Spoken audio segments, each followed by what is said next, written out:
বিসমিল্লাহির রহমানির রহিম। সুপ্রিয় দর্শক মণ্ডলী, আসসালামু আলাইকুম। আজকে আমরা জানব হযরত শীস আলাইহিস সালামের বিয়ে কেন জান্নাতি হুরের সাথে হয়েছিল। 960 বছর বয়সে হযরত আদম আলাইহিস সালাম অসুস্থ হয়ে পড়েন। পীড়িত অবস্থায় তিনি বিভিন্ন ফলমূল খাওয়ার ইচ্ছা পোষণ করেন। পুত্রগণ তখন ফলমূল সংগ্রহের জন্য বিভিন্ন জায়গায় চলে গেল।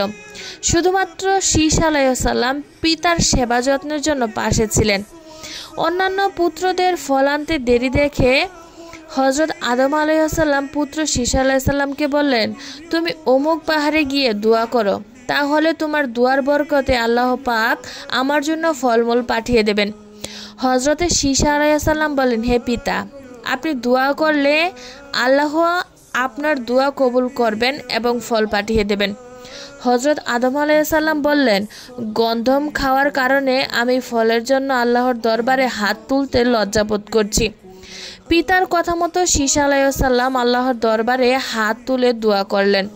দোয়া শেষে দেখতে পেলেন হযরত জিবরাইল আলাইহিস সালাম এর সাথে মুখোশ পরা একজন হুর রেকাবি ভর্তি ফলমূল নিয়ে দাঁড়িয়ে আছে। হযরত আদম আলাইহিস সালাম বলেন, হে জিবরাইল, এই হুরটিকে?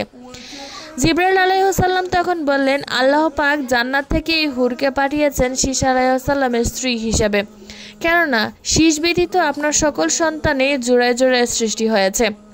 হযরত আদম আলাইহিস সালাম বেহেশতের হুরের সাথে শীস আলাইহিস সালামের বিয়ে সম্পন্ন করেন। হযরত শীস আলাইহিস সালামের পুত্রগণ আরবের জেদ্দায় বসতি গড়ে তোলেন। তারই বংশ থেকে হযরত ইব্রাহিম আলাইহিস সালাম জন্মগ্রহণ করেন। আমাদের প্রিয় নবী হযরত মুহাম্মদ সাল্লাল্লাহু আলাইহি ওয়াসাল্লাম হযরত ইব্রাহিম আলাইহিস সালামের পুত্র ইসমাইল আলাইহিস সালামের বংশধর।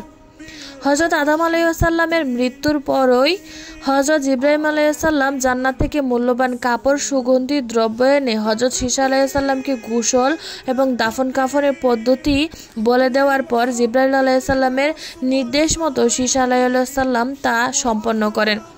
ওই সময় আদম আলাইহিস সালামের বংশধরদের প্রায় 40,000 উপস্থিত ছিল। আদি পিতা হযরত আদম আলাইহিস সালামের দেহ মোবারক আবু কুবাইস পর্বতে দাফন করা হয়। বর্ণিত আছে, হযরত নূহ আলাইহিস সালামের মহাপ্লাবনের সময় হযরত আদম আলাইহিস সালামের মৃতদেহের কবর থেকে উঠিয়ে একটি বক্সে ভরে জাহাজে উঠিয়ে নেন। প্লাবন শেষ হলে পুনরায় তারা যথাস্থানে দাফন করা হয়। শীস আলাইহিস সালামের পুত্রগণ আরবের জেদ্দায় বসতি স্থাপন করেন। স্বামীর মৃত্যুর বিবি হাওয়া আলাইহিস সালাম মানসিকভাবে দুর্বল হয়ে পড়েন। পুত্র শীস আলাইহিস সালামকে সঙ্গে নিয়ে তিনি তৎকালীন বাইতুল মামুর তাওয়াফ করার জন্য মক্কায় আসেন। তারপর তিনি জেদ্দায় পুত্র নাতি নাতনিদের সাথে বসবাস শুরু করেন। হযরত আদম আলাইহিস সালামের মৃত্যুর কয়েক বছর পর বিবি হাওয়া আলাইহিস সালামও ইন্তেকাল করেন।